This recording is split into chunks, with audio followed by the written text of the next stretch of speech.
भाग भूपेश भाग, भाग भूपेश भाग।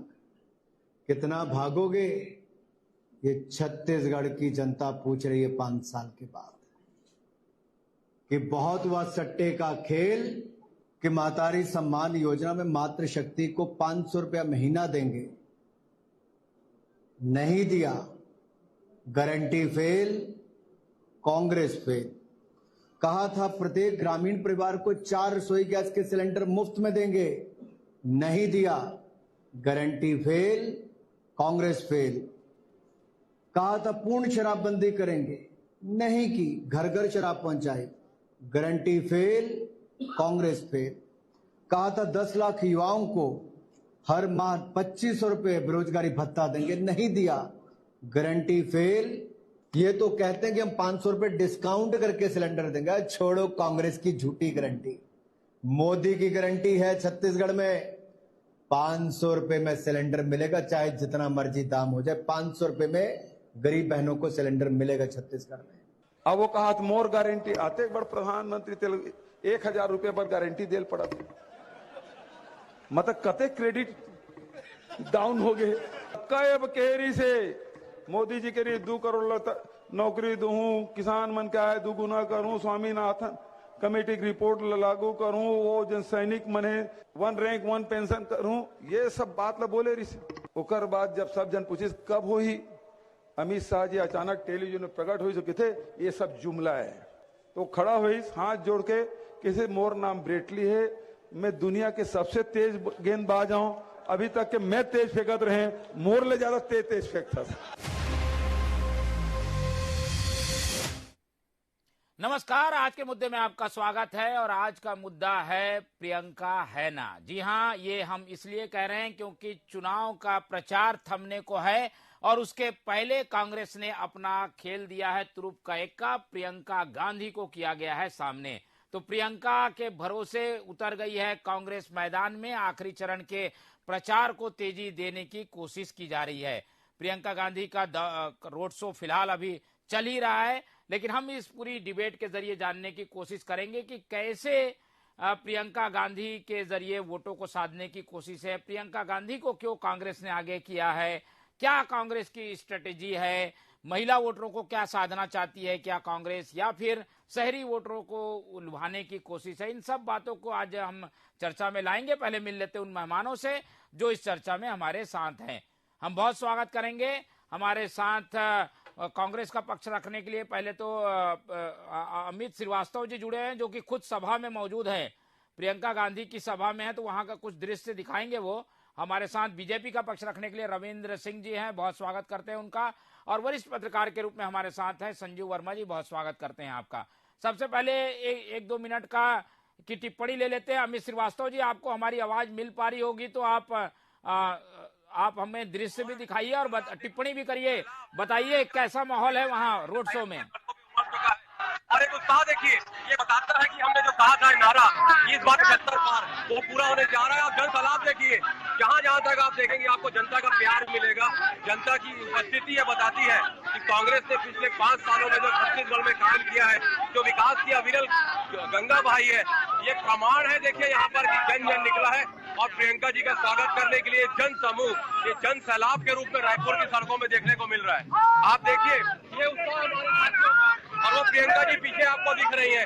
जिस प्रकार से मैंने कहा ना कि हमने जो नारा दिया इस बार 75 पार, वो आज रायपुर की सड़कों की जनता जो जन सैलाब है वो बता रहा है कि इस बार हम 75 पार जीतने जा रहे हैं। जी मोहन जी।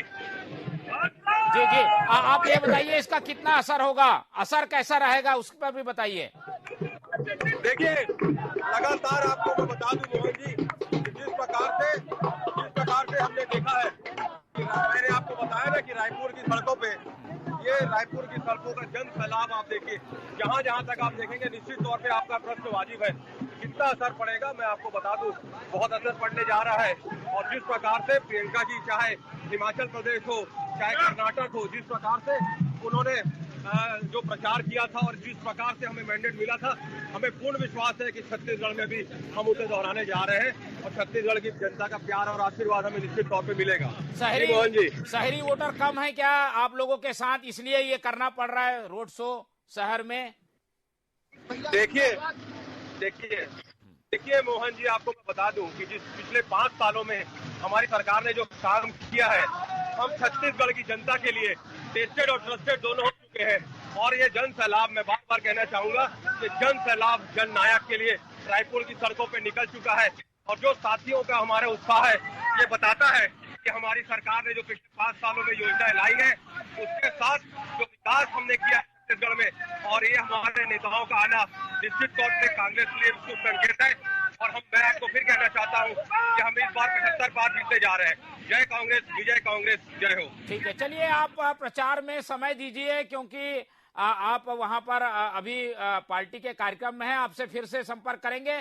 फिलहाल आपके लिए धन्यवाद अभी करते हैं आपको, और हम चर्चा को आगे बढ़ाते हैं। बीजेपी और वरिष्ठ पत्रकार के रूप में हमारे साथ संजू वर्मा जी, आप कांग्रेस का पक्ष रखने के लिए हमारे साथ जुड़ेंगे मनीष दयाल जी, उनका भी बहुत स्वागत करते हैं। तो मनीष दयाल जी मौजूद हैं। हमने सुना अमित श्रीवास्तव काफी उत्साहित नजर आ रहे थे, और वो रोड शो में भी मौजूद है। रोड शो में उन्होंने बताया कि कितना उत्साह है, लोग उनके कितने साथ हैं और इसकी वजह क्यों है, रायपुर को क्यों चुना गया है प्रियंका के रोड शो के लिए।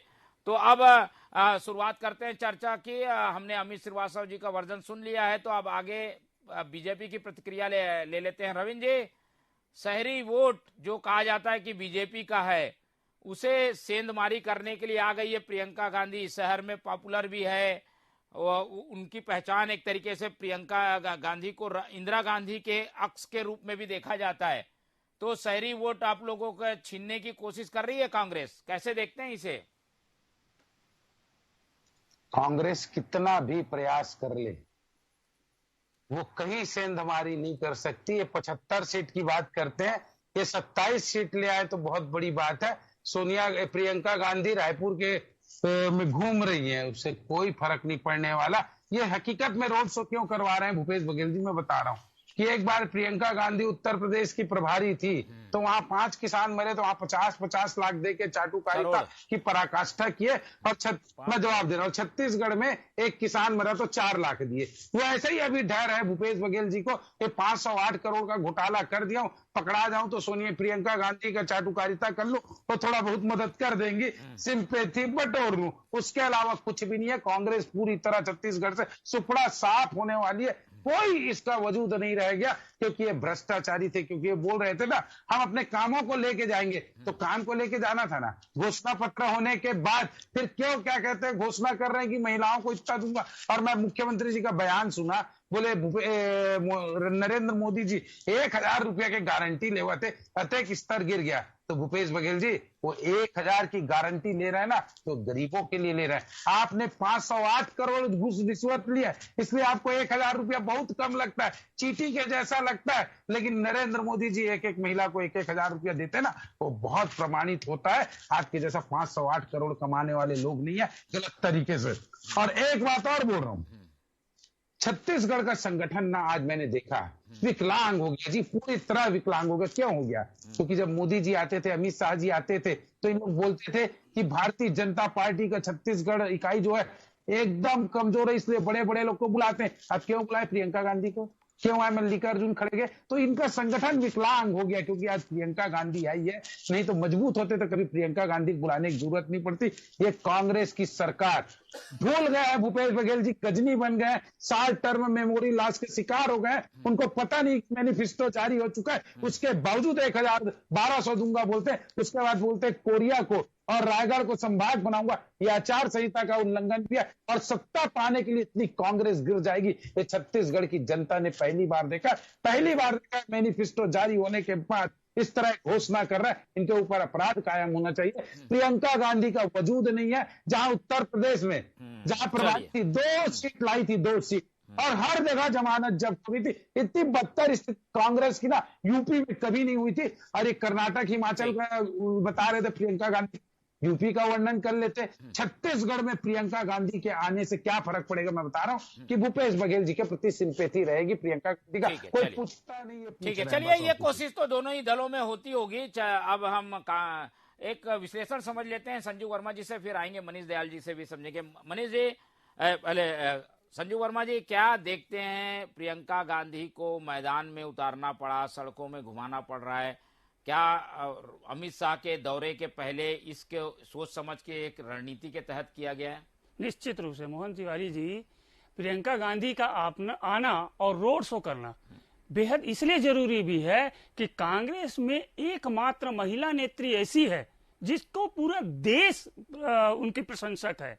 जहां तक छत्तीसगढ़ की बात है, न केवल शहरी मतदाताओं के बीच, खासकर महिला मतदाता, बल्कि पूरे ग्रामीण क्षेत्रों में भी प्रियंका का जाना पहचाना नाम है। और आपने सही कहा कि उनमें इंदिरा गांधी का अक्ष नजर आता है लोगों को, खासकर ग्रामीण महिलाओं को। इसलिए, और दूसरी बात यह है कि राजधानी में जो रोड शो होता है या कुछ भी बड़ी सभा होती है, इसका संदेश पूरे प्रदेश में जाता है, तो इसका प्रभाव पड़ता है। और रही बात आज होने की, तो आज इसलिए किया जा रहा है, कल शाम से चुनाव प्रचार थम जाएगा और बड़े नेता राहुल गांधी कल आने वाले हैं कांग्रेस की सभा लेने बेमेतरा में। उससे पहले आज प्रियंका गांधी की सभा हुई, रोड शो किया गया। कल अमित शाह जी का भाजपा का रोड शो है। तो एक तरह से ये लोगों के बीच, खासकर महिला मतदाताओं को कैसे टारगेट किया जाए, ये केवल कांग्रेस नहीं कर रही है, बीजेपी भी महिला मतदाताओं को टारगेट कर रही है। दोनों की अपनी अपनी योजना है। अभी महतारी योजना की बात कर रहे थे हमारे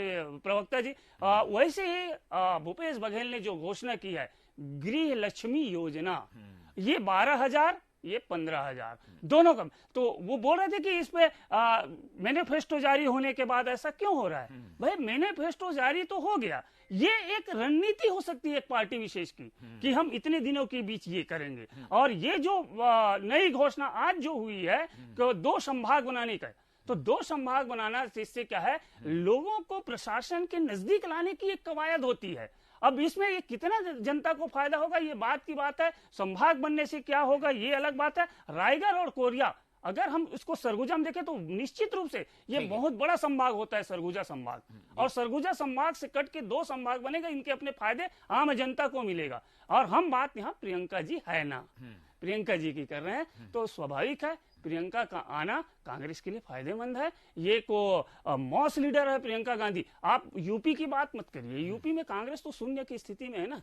यूपी की स्थिति और छत्तीसगढ़ की स्थिति में जमीन आसमान का फर्क है।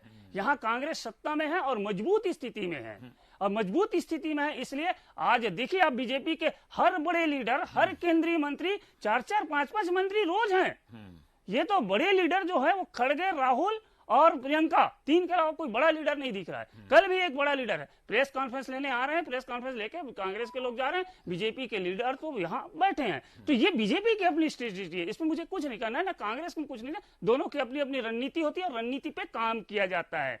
प्रियंका का आना उतना ही कांग्रेस के लिए फायदेमंद होगा जितना अमित शाह का कल रोड शो होगा। तो भाई, लोग बोल सकते हैं ना कि अमित शाह का क्यों रोड शो कर रहे हैं। जैसे भाजपा वाले अगर प्रश्न चिन्ह लगाते हैं तो कांग्रेस वाले भी लगाएंगे। चलिए, अपने अपने नेताओं को बुलाकर अपनी ताकत दिखाना, यही तो चुनाव है। और इसीलिए चुनाव में स्वतंत्रता है राजनीतिक दलों को कि वो किस तरीके के स्टार प्रचारक को मैदान में उतारती है। मनीष दयाल जी के पास चलते हैं। मनीष दयाल जी, प्रियंका गांधी क्या जिस उद्देश्य के लिए आए हैं, खासतौर पर शहरी सीटें जहां आपको 3-1 की बढ़त है पिछले 2018 के चुनाव में, उसे कायम रखना जरूरी है और इसीलिए प्रियंका गांधी को लाया गया है। कहा जा रहा है कि इसका असर अभनपुर, धरसीवा में भी पड़ेगा, राजिम तक पड़ेगा, और इसीलिए प्रियंका गांधी को लाया गया है। क्या कहेंगे आप? देखिए, जो जनसलावा आपने देखा, निश्चित रूप से उससे देख के समझ में आ रहा है कि रायपुर की जो जनता है वो किस तरह का प्यार प्रियंका जी को दे रही है, किस तरह का प्यार वो कांग्रेस पार्टी को दे रही है। सब अपने घरों पे निकल के उनका स्वागत कर रहे हैं, हाथ दिखा रहे हैं। इसमें कोई बुलाए हुए, जैसे भारतीय जनता पार्टी के बुलाए हुए लोग होते हैं मोदी जी की सभा में, ऐसे नहीं है। सब स्वेच्छा से गए। मैं खुद सदानी चौक तक था, उसके बाद आपका फोन आया तो मैं यहाँ आया हूँ कि बहुत ज्यादा बड़ी लंबी रैली थी। और मैंने जो जनता का प्रेम देखा, जनता का उत्साह देखा, उससे निश्चित रूप से लग रहा है कि ये पहली बार छत्तीसगढ़ राज्य बनने के बाद जो इनका एक किला था, जैसे ये अभेद कहते थे दक्षिण का, वो ढहने वाला है। इस बार महंत राम शहर की 5 सीटों में देखें, शहर के 4 सीट जो है, जो शहर में जिसमें दक्षिण हमेशा कांग्रेस हारते आई है, इस बार पहली बार दक्षिण का किला हम भेदने वाले हैं, और वो भी भारी बहुमतों से भेदने वाले हैं। क्योंकि महंत जी जो जब से उनको चुनाव परिणाम उतारा है, इनके जो नेता, जो बड़े बड़े नेता है, आप देख सकते हैं बृजमोहन अग्रवाल जी क्या स्थिति हो गई है। गली गली चौक चौक में जाकर हल्ला कर रहे हैं, नए नए स्टंट बना रहे हैं, निकल रहे हैं, जातिगत माहौल खराब करने की कोशिश कर रहे हैं, हर समाज को साधने की कोशिश कर रहे हैं। वो एक खींच जो है साफ दिख रही है भारतीय जनता पार्टी कार्यकर्ताओं को भी, रविंद्र जी को भी समझ में आया होगा ये चीज किस तरह से इनके नेता खींच रहे हैं इनके। चाहे आप रायपुर की भी बात हो रही तो रायपुर की बात करूंगा मैं, यूपी और बंगाल में क्या स्थिति भाजपा की, कहा जा रहा है असम मनीष जी की कि क्या है, वो महिला सब बातें वोटर नहीं जो करूंगा है मैं। बीजेपी ने अपने साइड खींच लिए, खास तौर पर 12,000 रुपए सालाना देने के इसीलिए प्रियंका गांधी को लाना पड़ा। प्रियंका गांधी विदेश में थी, उनको बुलाकर आज जैसी विदेश से आई हैं यहाँ पहुंची हैं वो। देखिए मोहन भाई, अभी वरिष्ठ पत्रकार जी ने कहा कि ये हर चुनाव में हर नेताओं की एक स्ट्रेटेजी होती है। बड़े नेता आते हैं, मोदी तो यहाँ पे कितने बार आगे गए हैं, अभी अमित शाह तो चुनाव के पहले यहाँ बैठे थे काफी दिनों तक। अब के केंद्रीय मंत्री अनुराग सिंह, वो बेचारे उनको झूठा दे दिए, वो झूठ बात बोल के अपनी खिल्ली उड़ाते हुए आ रहे हैं। तो ये एक स्ट्रेटेजी है, स्वतंत्रता है, कोई भी नेता आता है। और प्रियंका जी के पास चूंकि समय अभी उनका मिला में और आखिरी दिन है, रायपुर शहर का किया, राहुल जी की सभा हो रही है, प्रियंका जी इससे पहले भी आ चुकी है रायपुर में। तो तमाम बहुत सारे नेता यहाँ आए, लेकिन हमने कभी भी किसी बड़े स्टार प्रचारक को, हीरो हीरोइन को, जिस तरह की भारतीय जनता पार्टी करती है, उन लोगों को नहीं बुलाया है। जो हमारे कांग्रेस के ही जो नेता है, मजबूत नेता है, अलग अलग स्तर पे है, प्रदेश स्तर के हैं, राष्ट्रीय स्तर के हैं, उन लोगों को बुलाया। और ये प्रचार के दौर पे होता है। इसमें ऐसी कोई बात नहीं कि कांग्रेस बुला रही है तो कांग्रेस को कोई चीज का डर है, या भाजपा बुला रही है तो भाजपा को डर है। कांग्रेस अपने कार्यों को लेकर, जो उन्होंने विश्वास जीता है जनता के बीच में, उसको लेकर जा रही है। और रही बात मोदी गारंटी की, 1000 रुपए वाली जो बात कर रहे थे, वो संदेह इसलिए होता है मोहन भाई, यदि मैं कोई बात बोल के सत्ता पे आऊं और उस बात को मैं जुमला सिद्ध कर दूं बाद में चुनाव जीतने के बाद, तो निश्चित रूप से लोगों के मन में शंका आती है कि अरे जो बोलता है करता नहीं है। ये 10 लाख रुपए, 10 लाख बेरोजगारों की बात कर रहे थे, उन्होंने 2 करोड़ की बात की थी, क्या हुआ? भजिया तलो बोलते हैं, पान दुकान खोलो बोलते हैं। तो ये इस तरह की बातें नहीं होनी चाहिए। कांग्रेस ने जो घोषणा पत्र किया, 97 से 98% आप देख सकते हैं घोषणा पत्र मेरे पास है पीडीएफ में, पिछले घोषणा पत्र को हमने पूरा किया है। और इस बार में महिलाओं को आप लोग ने साधने के लिए अच्छी घोषणा की, लेकिन उससे बड़ी घोषणा तो कांग्रेस ने कर दी। अब प्रियंका गांधी आके उस पर मुहर लगा रही है। महिला वोटरों को साधने की जंग है, उसमें भाजपा पीछे हो गई है। महिला नेत्री कोई है नहीं, कोई बड़ी प्रियंका गांधी के बराबर। देखिए, भारतीय जनता पार्टी महिलाओं को साधने के लिए नहीं करती, महिलाओं के प्रति आत्मसम्मान के आत्मविश्वास को बढ़ाने के लिए हम करते हैं। मध्य प्रदेश में लाडली योजना के तहत हम 1,500 रुपया दे रहे थे ना, इनका घोषणा पत्र में था 500 रुपया महिलाओं को देंगे, पिछले घोषणा पत्र नहीं दिए। अब इनको डर हुआ, भय आया, सत्ता जाने का डर हुआ। ये 1,500 रुपया 1,200 रुपया दे रहे हैं ना, वो इसलिए नहीं दे रहा महिला के सम्मान के लिए। महिलाओं के सम्मान के लिए देते तो भारतीय जनता पार्टी का घोषणा पत्र पहले आया था, उसके बाद कांग्रेस का आया। ये वास्तव में महिला के सम्मान में खड़े होते तो 1,250 रुपए उसी दिन दे देते। अब जब बस्तर में और मध्य राजनांदगांव में देखे सत्ता तो जा रही है, भूपेश बघेल चुनाव हार रहे हैं तो डर गए। इसलिए महिला को साधने के लिए ना, अपनी सत्ता को बचाने के लिए 1,250 दे रहे, नहीं तो मैनिफेस्टो में डालते। ये डर और जो भय है ना मुख्यमंत्री जी, ये आपको छत्तीसगढ़ में कहीं नहीं छोड़ेगा, क्योंकि आप बुरी घोषणा सुन के हमको डर रही है। हमने तो पहले दिलेरी से किया, हम बाद में करते हैं जैसे झूठे 500 रुपए सरकार में है, जिसकी सरकारी किसी उपक्रम में हैसियत नहीं, आप केवल बताइए लोगों को बेवकूफ मत बनाइए, लोगों को बेवकूफ मत बनाइए। सब जानते हैं आपके पास अधिकारी नहीं फॉर्म भराने का। आप क्या फॉर्म क्यों भरा रहे बताइए? आप क्यों लोगों के बीच में, महिलाओं के बीच में आप दिग्भ्रमित कर रहे हैं? वो फॉर्म को आप ही की पार्टी के लोग दारू पी के चकरा रख रहे हैं, उस पर वीडियो वायरल हो रहा है। आप भाई महिलाओं के सम्मान से छेड़छाड़ करने का निवेदन है, आप घबरा गए, लेकिन महिलाओं की इस भावना के लिए महिलाओं को साधने के लिए लाइन में लगी हुई है, अंतिम रविंद्र जी, ये आपने शराबबंदी तो किया नहीं किया, आपने उसके मान सम्मान को आएंगे नहीं भूलेंगे महिला। रविंद्र आप लोग इसका नतीजा होगा। आप सोच रहे हैं कि महिलाओं को खुश कर लेंगे, कोई महिला कह रही है कि आप लोग शराबबंदी के लिए और हमको 250 रुपये देके सत्ता प्राप्त करेंगे। ऐसी छत्तीसगढ़ की महतारी महिला उन्हें न देंगी। कांग्रेस बेनकाब हो चुकी है, फेल हो चुकी, डर चुकी, भयभीत हो चुकी। ये घोषणा कभी पूरा नहीं कर सकेंगे आप लोग, कोई 2.5 महीने का देंगे। चलिए मैं ले लेता हूँ, सवाल ले लेता हूँ। रविंद्र जी, सीधा सवाल ये है कि पिछली बातों को भूल भी जाएं तो आप लोग ने वादा किया, ठीक है, सरकार में अभी आए नहीं है, योजना आप लोगों की है, लॉन्च होगी, कैबिनेट पास करेगा, तब पैसा आएगा, अनुपूरक बजट लाना पड़ेगा, लेकिन उसके पहले फॉर्म भराना शुरू कर दिया आपने। मतदान के पहले फॉर्म भराने का क्या मतलब है? लालच नहीं है, सीधा लोगों को दिग्भ्रमित करना नहीं है, तो एकदम निश्चित प्रश्न है क्या? बताइए आप। जी हाँ जी, रविंद्र जी, फॉर्म भरवाने का क्या औचित्य है? मोहन जी मुझसे प्रश्न है तो मैं इसका जवाब देता हूँ। हमने तो अपने मैनिफेस्टो में ला लिया कि हम देंगे 1000 रुपए, तो हम ठीक है उसको ठोस और कॉन्क्रीट की तरह करना चाह रहे हैं और फॉर्म भरवा रहे हैं, तो क्या गलत कर रहे हैं? इनकी तरह रात को ना 10 करोड़ रुपया राजनाथ बांटे खुलेआम, ऐसा तो नहीं कर रहे। हम फॉर्म भरवा रहे हैं ताकि सरकार बनेगी छत्तीसगीसगढ़ में भारतीय जनता पार्टी का, हम तुरंत दे देंगे, हमारे पास डाटा रहे। इनके जैसा डाटा कलेक्ट करने में 4.5 साल नहीं लगाएंगे। फॉर्म भरवा रहे हैं तो प्रक्रिया है, क्या दिक्कत है? हमको भरोसा है कि हम सरकार में आ रहे हैं, हम गलत नहीं करेंगे। हमने महिलाओं से वादा किया। ठीक है, मनीष जी सुनिए, तो उनका ये कहना है कि भाई चलिए हम तो फॉर्म भरवा रहे हैं ताकि उसको जब सरकार में आएंगे तो इम्प्लीमेंट करेंगे। आप लोगों को क्या आप लोगों के दिमाग में नहीं आया कि ये योजना भी बन सकती है? घोषणा पत्र पूरा जारी हो गया, उसमें ये बात है ही नहीं। सबसे बड़ी योजना बाद में घोषित करना पड़ रहा है, बाइट देकर लोगों को भाषण में बोलकर बता रहे हो। घोषणा पत्र में क्यों नहीं है आप लोगों की गृह लक्ष्मी योजना? महिलाओं को लेकर काफी सारी योजना ऑलरेडी घोषणा पत्र में है, आपने यदि ध्यान से पढ़ा होगा। पिछले बार भी हमें 100 स्वविता समूह, आंगनबाड़ी कार्यकर्ताओं को लेकर क्या काम किए आप सब जानते हैं। और कुछ कुछ पार्टी की रणनीति होती है, कुछ कुछ सबके एक गोपनीयता होती है, जिसे वो चुनाव के जस्ट जैसे अभी हमारे पत्रकार बंधु ने कहा, जैसे चुनाव नजदीक आता है वो घोषणा वैसी की जाती है। अभी उत्कल समाज को लेकर भी घोषणा हुई है कि उत्कल बोर्ड बनाया जाएगा। मांग को लेकर ध्यान को रख के जब वो मतदाता के बीच में जाते हैं, वहां से मांग उस समय क्यों नहीं डालते? घोषणा पत्र में डाल देते। ये क्या बाद में ध्यान में आता है कि ये वोट को साधना इसलिए किया गया है? लोगों की मांग होती, कहीं कुछ हमको जानकारी लगती कि ये बातें होनी चाहिए, तो उसको जोड़ना उसमें क्या गलत है? क्या घोषणा पत्र में लिखना और आपने यदि उसको प्रॉमिस किया, दोनों में अंतर है क्या? घोषणा पत्र की बातें जो भारतीय जनता पार्टी ने लिखी, 15 साल राज किया, उसमें कितनी बातें पूरी की? क्या उस पर उन पर जुर्म दर्ज होगा क्या? बताइए मुझको। रमन सिंह तो ऐसे में तो 15 साल का उनको जुर्म दर्ज, ये कहीं चूक तो नहीं हुई? चूक है क्या? चूक नहीं, रणनीति का एक हिस्सा था, जिसके बाद भारतीय जनता पार्टी तिलमिला गई है।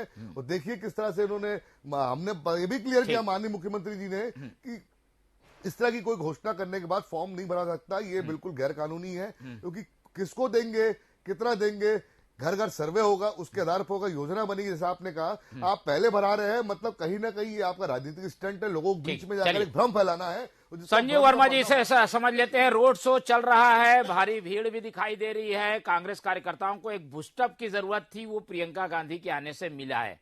क्या योजनाएं, दावे सबसे अलग हटके प्रियंका गांधी कुछ समीकरणों को बदलने में कामयाब होंगी? निश्चित रूप से बड़े लीडर के आने से और खासकर महिला नेत्री के आने से महिलाओं के बीच पैठ बनाने में कुछ तो उसको फायदा होता है। अब ये वक्त बताएगा कि इसका फायदा कितना मिला है। फिलहाल प्रियंका जी आई है और आने के बाद उसके रोड शो को यदि हम देखें तो निश्चित रूप से भीड़ तो है, मैं भी उस भीड़ में फंसा हुआ था, भीड़ है। और वो भीड़ को देखने से लगता है कि उसकी पॉपुलैरिटी या लोकप्रियता कितनी है। अब हम बात करते हैं ये कांग्रेस और भाजपा के, हम घूम फिर के वहां फिर आ रहे हैं कि इसकी महतारी योजना, इनके गृह लक्ष्मी योजना। तो ये भाई, ये सारी बातें दोनों के सत्ता की कवायद है ना, भी सत्ता के लिए ये सारी कवायद है। कांग्रेस की, जैसे मनीष दयाल ने कहा, कांग्रेस की उनकी स्ट्रेटेजी है। बीजेपी ने कहा कि मोदी की गारंटी, मोदी है तो मुमकिन है, मोदी जी की गारंटी है। तो ये मोदी की गारंटी और भूपेश का भरोसा, ये दोनों का देखना पड़ेगा कि लोग जो है, आम जनता हो, वो मोदी की गारंटी को स्वीकार करती है या फिर भूपेश के भरोसा को स्वीकार करती है, ये देखना होगा। लेकिन जो आज हम बात जो प्रियंका गांधी पे कर रहे हैं, वो प्रियंका गांधी निश्चित रूप से वो पॉपुलर है और प्रियंका गांधी की सभा में जो रोड शो जो हुआ है वो निश्चित रूप से प्रभाव डालेगा। और ये चारों जो विधानसभा है रायपुर की, वो चारों विधानसभा से होकर ये रोड शो गुजर रहा है। मतलब दक्षिण से शुरू हुआ है और ये पश्चिम तक जाना है, तेलंगानी नाका तक, ये जो रोड शो है। तो और चारों रोड शो, चारों जो विधानसभा को जब वो कवर कर रहा है, तो इसमें देखने वाली बात एक है, ये रोड शो में महिलाओं की भी अच्छी खासी भीड़ है। ठीक है जी, है ना। केवल ऐसा नहीं है कि युवा है, युवा तो है ही है, पुरुष भी हैं, लेकिन महिलाओं की भी अच्छी खासी भीड़ दिख रही है। अब ये भीड़ कैसी है, ये राजनीति में वोट में कन्वर्ट हो पाती है कि नहीं है, लेकिन एक मैसेज देने की कोशिश है। शक्ति प्रदर्शन जरूर हो गया। मैसेज देने की कोशिश है और इसका मैसेज पूरे प्रदेश में जाएगा, ये बात भी सच है। और ठीक है। ये रविंद्र जी, कितना जी, प्रियंका गांधी आ गई हैं, रोड शो और मैसेज देने की कोशिश हो गई। आप लोगों के जवाबी में हमले में क्या हमें देखने को मिलेगा? क्या अमित शाह इसी तरीके का रोड शो करके कोई संदेश देंगे?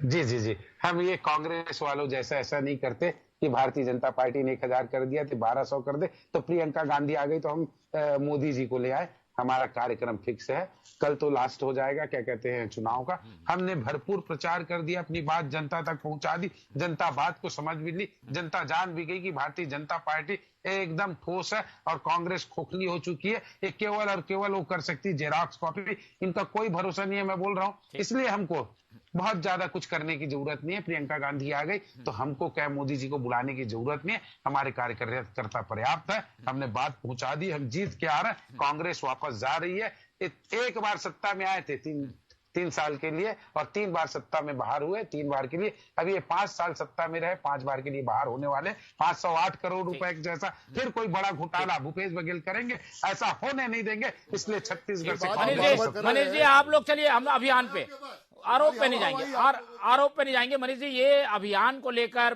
क्योंकि अमित शाह का या मोदी का रायपुर में रोड शो होना था, तो ये कट कॉपी पेस्ट की स्कीम है क्या? आप लोग ने उसकी कॉपी कर ली, ये कह रहे हैं भाजपा। भैया जितना नरेंद्र मोदी जी छत्तीसगढ़ आते हैं, जितना अमित शाह छत्तीसगढ़ आते हैं, छत्तीसगढ़ में कांग्रेस को फायदा है, क्योंकि उनके जुमले सुनने के लिए आते हैं लोग। फिर वो कुछ ना कुछ आप ही मीडिया में चलाते हैं कि मोदी ने झूठ बोल दिया, प्रोग्राम हुआ नहीं, ये कर दिया। अमित शाह आते हैं तो अमित शाह के डर के हमारे भारतीय जनता पार्टी के सब नेता कहीं ना कहीं आपस घबरा जाते हैं। कभी पता चलता है ब्रिजमोहन को डांटा, कभी अजय चंदा को डांटा, तो इससे कांग्रेस को फायदा होता है। ये जैसे नेता जब आते हैं ये अपनी ही पार्टी का नुकसान करके जाते हैं छत्तीसगढ़ में, और छत्तीसगढ़ में इनके किसी के पास कोई नेता में विश्वास नहीं है। इसलिए मोदी को लेकर आया कि मोदी गारंटी दी है। क्या इनके पास 15 साल के शासन किया है? क्या इनके पास कोई ऐसा नेता नहीं है जिसपे छत्तीसगढ़ की जनता विश्वास करे, उसकी बातों पर विश्वास करे? इनके प्रदेश अध्यक्ष है, उनकी बातों पर विश्वास करे? नहीं है, इसलिए मोदी को लेके आए। और देखना है कि मोदी जी देश के प्रधानमंत्री है और माननीय भूपेश बघेल जी तो छत्तीसगढ़ छोटे प्रदेश के मुख्यमंत्री है। अब वो मुख्यमंत्री और प्रधानमंत्री के बीच का लड़ाई है, और 3 दिसंबर को दिख जाएगा कि प्रधानमंत्री जीतते हैं कि मुख्यमंत्री ने प्रधानमंत्री को पटखनी दी है। वो 3 दिसंबर को दिख जाएगा। मुख्यमंत्री वर्सेस प्रधानमंत्री का चुनाव हो गया है, ये 3 दिसंबर को दिख जाएगा प्रधानमंत्री की कितनी है और मुख्यमंत्री कितनी है। ठीक है, तो उस समय एक बार और फिर से डिबेट करेंगे। रविंद्र जी का अपना दावा है, मनीष दयाल जी ने चुनौती दे दी है, लेकिन चुनौती की सच्चाई जनता तय करेगी और उसके बाद हम इसी टेबल पर एक बार फिर से डिबेट करेंगे। तो रविंद्र जी को भी बुलाएंगे और मनीष जी को भी बुलाएंगे, तो चर्चा और ज्यादा सार्थक होगी। फिलहाल समय कम है, इसलिए चर्चा यहीं खत्म करते हैं। रविंद्र सिंह जी हमारे साथ जुड़े, बहुत धन्यवाद। संजीव वर्मा जी ने समय दिया, बहुत धन्यवाद। और मनीष दयाल जी हमसे जुड़े रहे, उनका बहुत बहुत धन्यवाद। तो तीनों मेहमानों का धन्यवाद करते हुए चर्चा यहीं खत्म करते हैं और आप लोग से उम्मीद रखते हैं कि आप लोग देखते रहिए TV24। मुझे दीजिए इजाजत, रखिए अपना बहुत ख्याल। नमस्कार।